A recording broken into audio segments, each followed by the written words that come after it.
Hey folks, Rob here with my next C64 Month special video. As we sort of covered, last week showed how port differs between different regions. And this week I was going to do something a little different and didn't quite work out.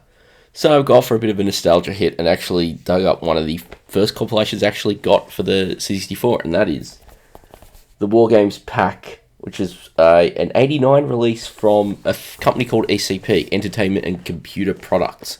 They're an Australian firm that primarily existed to import games from other regions from the US and Europe. You'd see a lot of their games, a lot of their releases were basically US imports of early Electronic Arts games, various other European games. Now, the pack itself was something I got fairly early on when, I still had a tape drive, so that's why it's the cassette version of the pack. It was given, for anything from 3,000, it's odd. Out of the pack, we have a look. The pack itself is fairly bare bones. You've sort of got this giant, plastic binder. Inside's the tapes.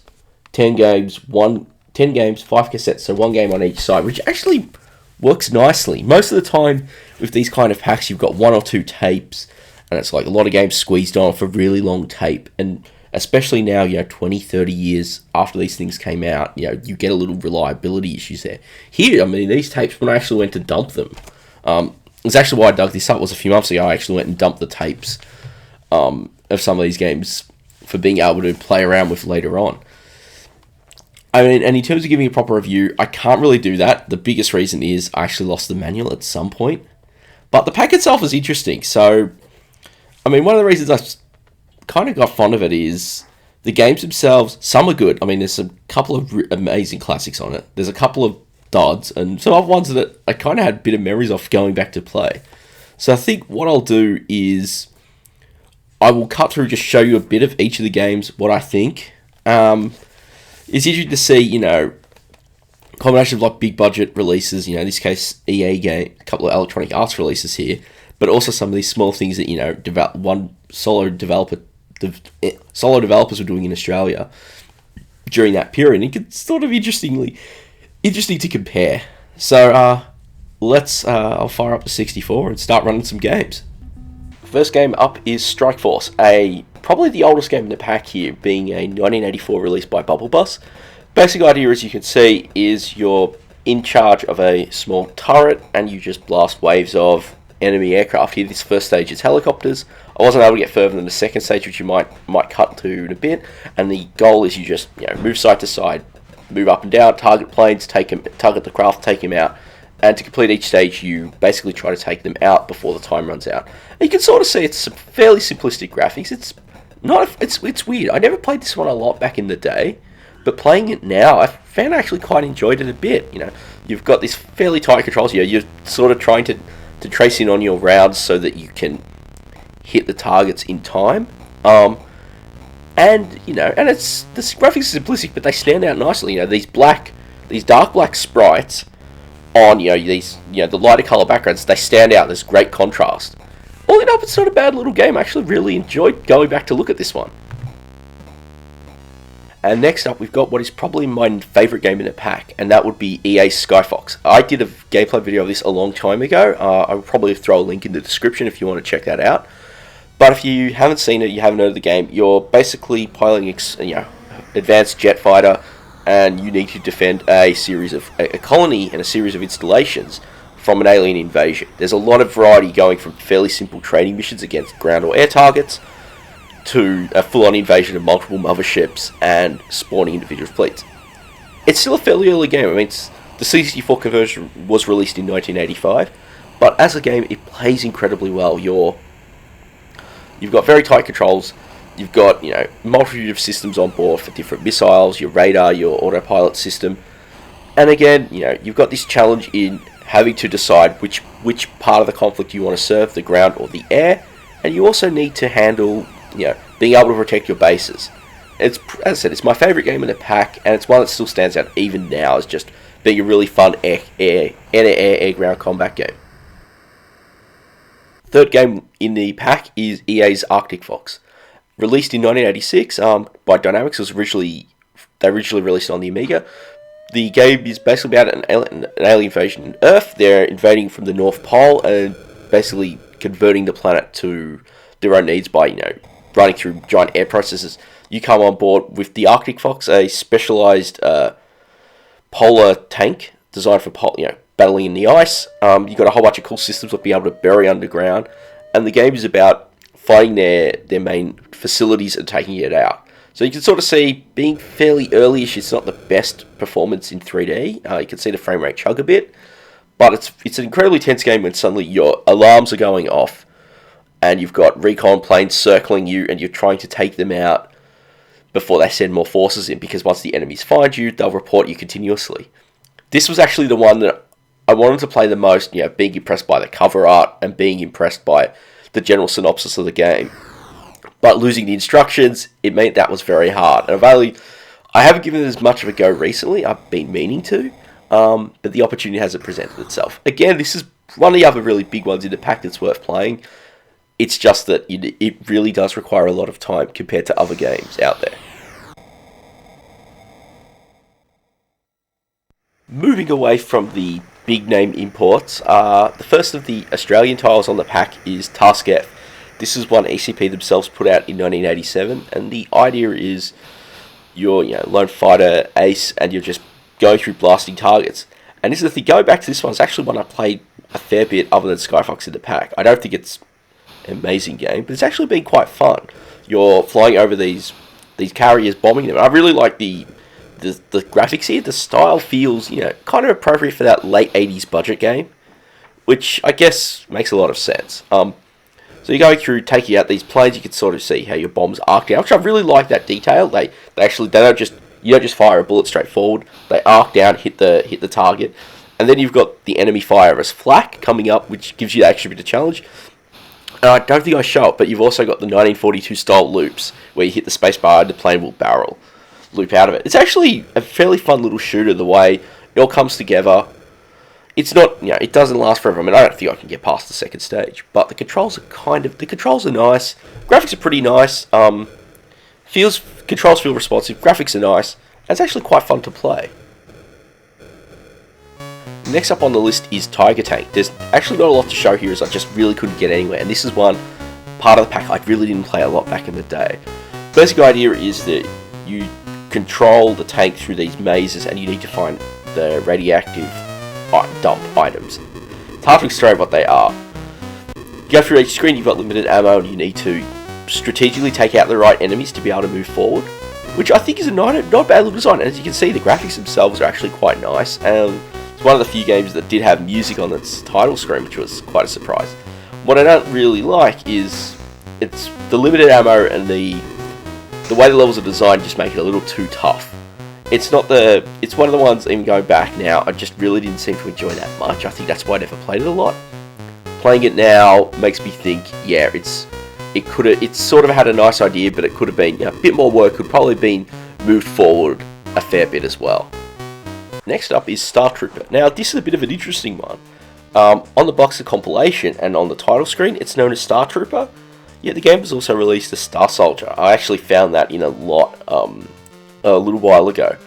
Basic idea is you played a little generic intergalactic mercenary, and you travel across different planets, basically doing missions, which is basically runs to go from the right side of the playfield to the left, blow everything out, and try to survive.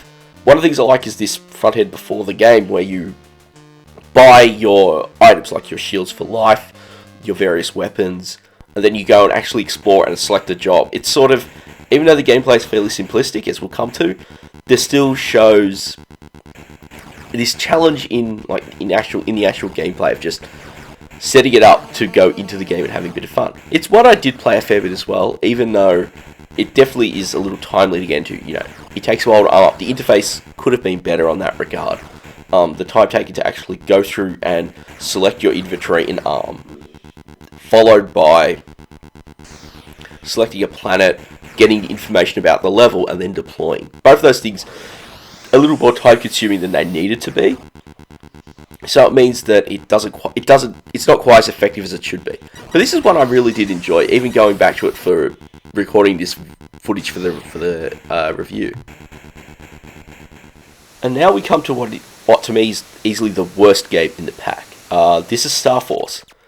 And looking at it and reading over the instructions again, I found them in another ECP compilation. I really think I should be excited. You know, basically Terramounts to be a Star Raiders clone, which would be a good thing if it was actually playable. This game just doesn't feel good. The controls aren't really the thing. It's too fiddly to actually target a ship. You can see the basic process. You're warping into a sector, and then you have to speed up to catch up. Then you have to switch different modes. And to be honest, the game just drags on. You know, getting a target lock should be incredibly simple. You know, you look at Star Raiders itself, you look at any of the clones that do it right. They're very fast-paced games, despite the strategic elements in, you know, which sector to fly to, when do you withdraw to repairs or refuel. But here it's just, it doesn't flow at all. It's, as I said, by far, for me, it's the worst game in the pack. In fact, I think that's why this game is like very little information around it online, probably because it's not very well regarded. And we move away from the standard local releases to the suck games. And by suck, I of course refer to sensible shoot 'em up construction kit. Which is the thing is, back in the days, I surprisingly found these playable. First off, we have Monolith Tank, and the idea with Monolith Tank is, again, your generic tank fighting through the battlefield. But I actually really like the background graphics here. You know, you've sort of got these parts of the scenery that you can destroy, like these potholes, those sort of vents, for want of a better term, where you actually need to destroy them to move through the level. Some of the patterns are a little cheap, which to me does tend to happen to be the case with some games from the shoot 'em up construction kit. But the fact is, you can sort of see there's been a bit of love gone into this in terms of the graphics overall. As I said, I think the background graphics are nicer than the sprites, but the game itself plays okay. The next suck game we're looking at now is Tank Attack. This is probably, out of the 3 suck games in the pack, this is the one I played the most. I think it's the sort of sci-fi-ishness of the art style of the levels. The one thing I don't like is, you can sort of see from my firing, is that these rounds are actually fairly short range, and I think that's probably what makes this game a lot harder than it needs to be. In that you have to sort of get your way through some of these structures to get the right position to take out one of the things blocking you, making it possible to move forward in the stage. I kind of like the idea that it sort of flows like that, but sometimes it just makes it a little too tricky. The other thing that's nice, although I don't show it here, and actually the same applies to Monolith Tank, is it actually does support the 2-player capabilities of the kit, so you can actually have 2 players at once battling through. And the game probably benefits from that in some other areas. This was the one I think out of these 3 suck games in the pack I enjoyed the most, but it's still not the most exciting of games. And the last of the games in the pack is Warzone. Again, this is another of the suck games. It's probably the one that's the weakest of those 3 to me. Simply because, unlike the other 2 games, you don't have a very large area of movement in this level. You're moving through a fairly limited path. And as a result, when you're a game that's a directional based shooter and you don't have a wide area of movement, it becomes really tough to fight through some of the enemy placements, as you can see on screen. You're doing things where these enemies, where the only way to actually shoot them is to be line of sight of their bullets, and your movement isn't fast enough to duck out. You don't really have a cover style mechanic to make the game flow. I mean, other than that, I do like some of the tastes. You take the enemies out, and their explosion actually shows their score. Using the explosion sprite frames for that. And when your own player dies, you can see there's a little sort of message there. Again, using part of the sprite frames. But the very tight level design and the fairly tough enemy placement don't make this stand out that much for me. And so, all in all, what do I think of the pack in general? Generally, I think it's an alright pack for its time. I mean, I think you're looking at, I think this was like $30, which is about the price of a normal tape release around that point in 1989. And for that, you got a couple of really good EA games, both that probably a little harder to find at that point, and both easily worth the money. You get a couple of good sort of mid-tierish games that were fun fun to play, and then a couple of duff bags. I mean, I really only find that Tiger Tank, Star Force, and Warzone are the ones I don't really enjoy at all. They range from basically being unplayable, as the case of Star Force, to Tiger Tank being just really unfairly tough, but an interesting idea that could have had a bit of work, and Warzone having a bit of an unfair level layout. As far as I know, in terms of rarity of the pack, I've rarely ever seen it online. I've seen it come up a couple of times on eBay lately. I mean, this I've had since I got it. So, I've kept it in pretty good condition as a result. And there we are. Thanks again for watching. I hope you enjoyed this. Interesting little look at something the kind of games that people don't necessarily talk about. I wasn't really couldn't do a review of some of these other games simply because without the instructions, without documentation, there's not much to actually talk about. Arctic Fox probably will get a review in time. I think that game's actually worthy of one, but some of the other ones here probably aren't. And of course, and as usual, thanks again for watching. Thanks again for subscribing. If you haven't already, please do so if you want to check the channel out. I try to bring a new review of something every week, and of course, while C64 Month continues, I'll be trying to look at some different things than I normally would. Hopefully, if all goes well, I can still get on track to do some of those before the month is out. And as usual, click a thumbs up, maybe leave a comment. And as always, you can find links to some of the other things I've done and a subscribe. So thanks again for watching, and I'll catch you on the next one.